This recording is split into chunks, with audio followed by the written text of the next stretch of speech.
Welcome back to Stablecoin House. I'm excited to be joined by Simon Baksys from LayerZero. Simon, thanks for taking the time. Yeah, glad to be here. Thanks for having me. Do you want to kick off with a little 2-minute overview of LayerZero and what you guys work on to kind of set the table, and then we can dive into interop and kind of why this matters in the stablecoin and payments worlds? Sure. Yeah. So LayerZero, for those that don't know, is the market-leading interoperability protocol. We're in the business of sending arbitrary data from point A to point B. We do that across about 135 different blockchains today.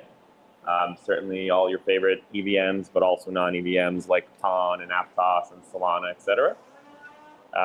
And we roughly account for, as of last month, about 82% of all cross-chain industry volume in the industry. A good majority of that, just like in the rest of crypto, is driven by value transfer, right? So one of the biggest use cases is stablecoins, DeFi assets, LSTs, LRTs, RWAs, et cetera, being issued and moved across different blockchains. Yep. So we work with some of the biggest companies in the world, be that PayPal, Baksys, Tether, Athena, and a variety of others on moving all of their assets and kind of building out their interoperability strategies. Very cool. I think there's a lot of misconceptions when I think about interop around like, hey, I can just wrap an asset or something like that versus like natively supporting that asset in the chain, which is what you guys do extremely well. Maybe that's a great place to kind of start to understand what are the strengths and weaknesses of something wrapped versus getting it actually native, and how does that benefit everybody? Yeah, so I think like we sort of call it like monolithic bridging, right? Like most people associate bridging with locking an asset on one chain and then minting a version of that asset on the destinations chain, which is fine, but that's historically where we've seen, hundreds of millions and billions dollars worth of hacks in the past. Bridges never get exploited. What are you talking about? Yeah, it has a bad stigma attached to it, right? Because you lock up all these assets, you create basically a honeypot that people want to go after. And then most of the exploits within that honeypot happen due to upgradability of smart contracts, right? It's never due to validation layers or decentralization. There's always, and someone is in goodwill upgrading a smart contract, but they leave something, some sort of vulnerability in there, which is then eventually drains all the funds, right? Yep. So historically, like what we call monolithic bridging is that it's locking an asset and minting an asset, which, by the way, you can absolutely do with LayerZero, right? It's a damn messaging protocol. Yep. So that message is just simply an instruction to lock and then an instruction to mint on the destination side. Yep. Or burn and unlock, right, all the way back. Exactly, vice versa, right? What we've done really well, and I think that's where we really stand out, and part of the reason why we account for so much volume and why we account for that 82% of all cross-chain messaging volume, is because we've been working directly with that asset issuers for the past 2 to 3 years to integrate LayerZero and the messaging into their smart contracts. Yep. So like today, like you and I can go and wrap any asset, I don't know, take Sol and mint it on, I don't know, Injective, pick your favorite chain. Like we can do that using any arbitrary messaging. What we can do is, for example, like PYUSD today is deployed on 2 different chains, Solana and Ethereum. We worked with PayPal to build that the messaging into the PYUSD smart contracts that is owned by the asset issuer, which in this case is Paxos. Yep. Fully approved by the regulator, which is the DFS, the Department of Financial Services in New York. It's the important detail. That's an important detail. And therefore allowing native minting and burning of the assets. So you're never locking up anything in the middle. And you don't create a honeypot. So like Sriram uses this analogy from EigenLayer when he talks about bridges, right? Like a physical bridge in the world is how an actual bridge in crypto should work, right? So like meaning that the load of the bridge is only the cars that are on that bridge at any given moment, right? So you're crossing over the Golden Gate Bridge, like the load of the bridge is just the car that's on and the people and whatever it may be, but as soon as they cross, that's it. Whereas if you think about bridging assets in a lock and mint capacity, then the load of the bridge is actually every single car that has ever passed the bridge. Yep. That's on the other side, right? Which therefore makes a very heavy bridge, and the load collapses and the bridge collapses, right? And that makes sense as a starting place for bridging, right? When crypto was a more nascent industry, when we didn't have sophisticated regulated players, it's like, hey, why don't we just lock things? We'll issue them somewhere else, and that works for now. And now as I think utilization has increased, as we actually get to real use cases around value transfer, as regulated players have come in, you can't continue to create these billion-dollar honeypots everywhere that inevitably get exploited, right? You have more sophisticated attackers, you have Lazarus, you have these other folks. And when you paint attractive targets, inevitably you end up getting screwed. Yeah, I think that's fair. And if you do it in an unsecure way, right? Like one of the, I would say we have a huge target on our back, right? We have about $150 billion worth of value protected by the LayerZero protocol. Yep. But we have an incredibly strong stance for that exact reason on immutability of smart contracts. So everything that we deploy, every single messaging contract that we deploy is entirely immutable. It's battle tested over the years, et cetera, right? And can never be changed by anyone, obviously, including us, which creates a much stronger security stance, which is often overlooked, I think, in the industry, right? People talk about immutability all the time, but they don't actually practice it. But there's a lot of different security mechanisms that matter, and ultimately, this is like similar to, you know, if you want to think about it, how stablecoin issuers think about it. This is what Circle has done themselves with CCTP, right? Yep. They created their own messaging layer, their own attestation model to move USDC around. I would argue that model is actually still not great because it takes 20 minutes, and you have to claim on destination, and there's a variety of technical benefits that we can talk about. But that's the model that most big asset issuers want, is their own attestation, their own security, and their own ability to move assets natively. And that's exactly what LayerZero can be used for as an asset issuer. Can we double click on USDC versus other issuers for a second? Because I think Circle is unique in the sense that they built CCTP in-house. Basically everybody else, and we're talking major asset issuers, we're talking Tether, we're talking about Baksys, we're talking about the giants of this world, have said, you know what, LayerZero will do this significantly better than we ever will in-house. We're going to do LayerZero instead. What do you think is kind of that dichotomy of why Circle went on their own versus everybody else recognizing the value of LayerZero? There's a few things that I can say on camera and a few things that I can't. Generally, I mean, Circle has been sort of the poster child. That means I asked a good question. Circle has been the poster child of like the stablecoin industry. Right? They've been around for ages. They're obviously one of the most adopted, let's say, outside of Tether, stablecoins in the industry. And they were the ones that sort of were the first sets that really faced this issue and this problem, right? Yep. Because they deployed USDC, then they deployed it on multiple chains natively. CCTP didn't even exist. Right. And then back in 5, 6, 7 years ago, and then you started seeing wrapped versions of USDC pop up on a variety of different chains that were done by the chains themselves or by third parties, et cetera. So you had like native USDC on ETH, and then native USDC on Base, but then a wrapped version of USDC on Aptos, and then a wrapped version here, and all of it. None of that is composable, right? It's all fragmented liquidity because you always have to unlock and go back to the source. So they said, okay, we have all these wrapped versions, we have the native versions. We have to figure out how to unify liquidity, right? Yep.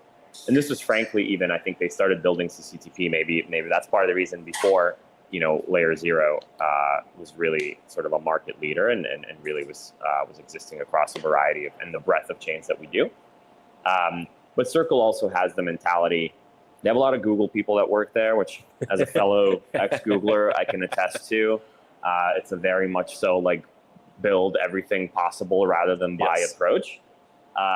So maybe that has to do something with it from a cultural perspective as well. And we're seeing that approach across more things, right? They're clearly vertically integrating, where instead of saying, hey, we're going to partner with Anchorage as an example, they announced they're getting an OCC Trust Bank charter themselves, right? Instead of saying, hey, we're going to partner with some sort of a payments network, they've come out with CPN instead, right? Like this is very much a verticalization around their particular targets. 100%. And now that it's a $100 billion public company, all of a sudden it's like, oh, okay, well, that makes sense, right? You want to own as much of the stack.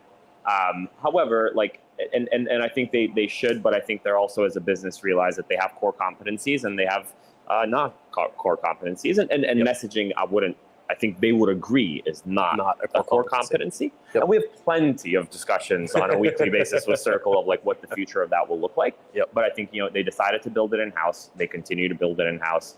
And now there's so much investment there, frankly, right? That it's almost hard to backtrack on that. But we'll see. That may change in the future. We had an interesting Circle talk at the house yesterday. We did not touch on interop, but we touched on a lot of interesting privacy concepts that was interesting to hear their views on what they're doing there as well. Yeah. I think one of the things that's always interesting to people as they're building the crypto space, I think you have two types of builders. You have the builders who are coming from technical backgrounds, who are technologists at heart who are leaning a lot into DeFi and things like that. And then I think you have the people that are coming from regulated backgrounds of TradFi, banks, et cetera, who are entering the blockchain space. And often it's difficult for those people to understand each other. As you work with like the Baksys and like the regulated giants of the industry, and you get things like the LayerZero pieces of the smart contracts approved by NYDFS, what have you guys seen as some of the challenges in deploying a technology product into heavily regulated environments? I think that's one thing that we got right extremely early on, that I think most other interop protocols didn't, which was to provide complete flexibility and control of how you implement your messaging, right? So everything from block confirmations to nonce ordering to, most importantly, and one of the biggest differentiators in the LayerZero architecture is owning your own attestation. Okay. What we said early on is that we don't think a big asset issuer, a regulated asset issuer, a regulated institution should ever or will ever trust some random validator set. Fair. And so what the way that we've built the LayerZero protocol and attestation, right, is basically just saying, signing the transaction, saying that the validity of the message is indeed valid. Yep. We said we think that the asset issuer should have control over that. They should be able to have their own attestation, or they should be able to configure whoever they want to trust, right? Yep. So like the attestation mechanism within LayerZero, we call that DVNs, or decentralized verifier networks. You can select whoever you want to trust of the third-party participants, and we have entities like Baksys and Google and Nethermind, et cetera, that all run these things. Yep. Or you can just take over the attestation and run it yourself. Whereas the typical interop model is you're going to trust some party of nodes, maybe a validator set, maybe a guardian network, maybe a Dawn network, like a variety of these other players, the way they do that. And early on, that seemed to the industry like maybe not a good idea, because a lot of the early adopters and degens actually didn't care about that, right? Like they didn't care about security at all. So they're just like, we'll just use the defaults. It doesn't matter, and click and go. Yep. But as more and more serious institutions come into play, that is now proven to be exactly the model, because they can configure it, they can own it, right? Like Fidelity must sign each single transaction that is sent cross chain. Like that just has to happen. Yep. And so we got that right, and that architecture is really working out for us. And so that's why I think we work with most of these regulated institutions and financial institutions. But of course, I think to answer your question in terms of what's challenging, I think it's still that it's the trust aspect of it all, right? Yep. Like when you go to a regulated institution, you say, look, like these are like immutable smart contracts, and like you must trust them. Yep. Like what's the catch, right? Like, so you got to like convince them that it works and that it's built the right way, and things like ISO or SOC 2, et cetera, are like pretty rare in crypto, right? Like most people don't have that type of compliance, and that's starting to become more and more necessary. So like all those things, but like I think the way we think about it is like we're building a multi-billion-dollar empire company that will serve every single digital asset institution, et cetera. And so like we're preparing for all those things. We're doing the things that I think most crypto companies probably cut corners on. Yep. And really building for the long term.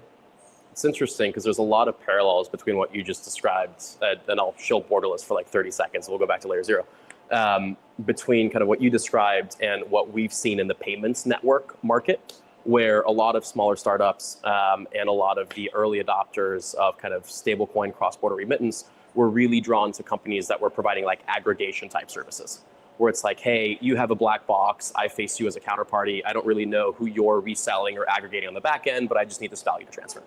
And now our customer base are much kind of larger and more sophisticated payments players who are like, I can't just have an unknown counterparty risk profile. I want to be able to connect directly to the counterparties. I want to be able to say, okay, this is the set of counterparties that I trust, right? I trust PDAX, I trust Stripe, I trust Yellow Card, like whatever that looks like. I don't trust these other guys. And that's the set of counterparties that I actually want to transact with for my value transfer, versus going to some sort of an aggregator that black boxes this all away and you don't even know where your money sits. And I think in general, we've taken similar approach where we got our SOC 2 super early. We're working on our ISO and things like that. And in my opinion, I'm curious to hear yours. I think those are some of what will become table stakes in order to actually get large institutional adoption of crypto rails in the coming future. Yeah, I think that's right. Like, especially if you want to accelerate it, right? The alternative to that is just like continuous battle testing, which is like fine, I guess, but someone needs to bite the bullet and be the battle testers, and then eventually maybe you prove it out, right? But if you have all of those checks and balances in place up front, then the sort of the battle testing is actually less important, right? Because you have like you've checked all the boxes, the compliance boxes, and whatever is required. So I think like if I often say like in the crypto bubble that we all play with, like it's all fine, right? But like that bubble is still fairly small. And so if you want to welcome the likes of, again, Fidelity, GPM, et cetera, like you gotta, and that's frankly the only place where like the mass adoption that we keep speaking about like comes, then you gotta be able to provide a sandbox with like all the right things for them to come play in it, right? When we talk to a DeFi protocol, it's all about battle testing actually. And then when we go and talk to like an AirWalleX, the first question is like, okay, send us your SOC or your ISO, right? Before you even get into the battle testing. And I think for people that are wanting to build with stablecoins and their market is more like traditional players and they want to service like PSPs and people like that, I think if you're a crypto native, it's easy to underestimate how much these sorts of things matter to those who are kind of TradFi native. And I think as an industry, we need to do a better job of adopting kind of TradFi diligence standards and speaking their language to them versus trying to convince them that our language is better. Yeah, and it goes both ways, right? But yeah, I agree. It does. Where do you think the growth for LayerZero comes in the next kind of 2 to 3 years? Like of the things that are public and that you can talk about, like where are you really excited for the LayerZero vision to go? Yeah, I think it becomes more about, again, like going back to the fact that, we have, let's say 82% of all cross-chain messaging volume. Is the next milestone 83? Right, that's kind of where I'm going, right? Like that remaining 18% is theoretically, of course, important, but less important, right? Because if you get the remaining 18%, that doesn't make us a $100 billion company. Yep. Right. And so that means that it becomes a little bit more about expanding the total addressable market rather than sort of pursuing the existing one. So even though we have most of the asset issuers, we have most of the stablecoin issuers, DeFi assets, et cetera, that are already directly working with us, in many cases exclusively, I think it becomes about opening up the market in general, which means for us, and to your point, can't say too much, but for us, that means really building new products, right? That maybe go a little bit beyond of what we do today. It means the institutional market matters a lot. We're investing significantly in that and hiring quite a few different people and building things for that.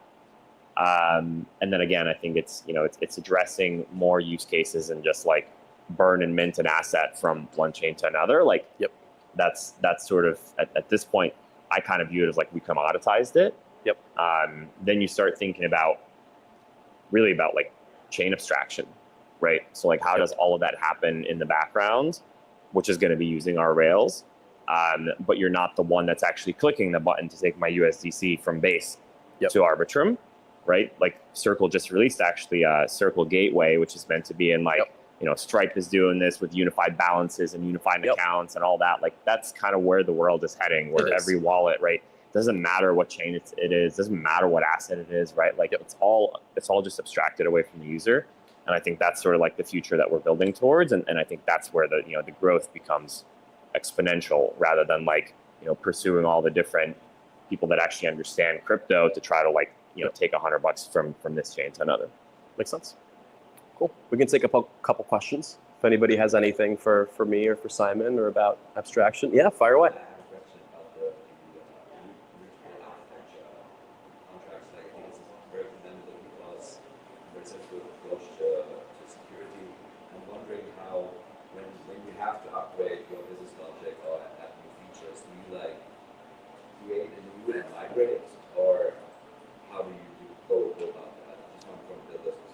The question, let me repeat the question real quick for the mic. The question was, with the immutable contract architecture, what happens when you need to update business logic, basically? Yeah, so the core immutability of the contracts are for the endpoints that we deploy on the different chains that we support. The message libraries that then are actually tapped to send the messages, et cetera, can be like there can be new versions of them, right? But you'll never sort of upgrade the existing versions. If you release a new version, then it's opt-in only, and then the world can choose to use the new version, if they want over time, and that sort of becomes like the new battle-tested standard. Yep. But the old version will never go away, and the immutable smart contract that is the endpoint on the chain will also never go away, never be changed. So if we do sort of release new things in the future, we will basically redeploy everything, and will be like a new thing to use until it's fully trusted. Cool. Anybody else? We'll call it a day. Thank you. All right. Thanks.